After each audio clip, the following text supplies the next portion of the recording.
bularni haqqida duo qilish kerak. Bular o'sha millatni tinch, bemalol uyda uxlab yotishligidagi orqa fondagi qahramon xizmatchilar bular. Shulardan xavotir qilib jinoyatchi jinoyatdan tiyiladi. Shularning qilayotgan mehnatini evaziga xalq uyda tinch yotibdi.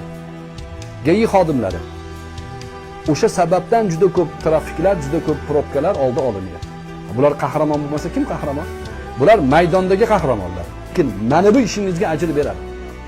Iymoningiz borligi uchun, e'tiqodingiz borligi uchun, musulmon bo'lganligingiz uchun, shu millatga xizmat qilayotganingiz uchun vijdonan o'zingizni mansabingizdan to'g'ri yo'lda foydalanayotganingiz uchun ajr olasiz.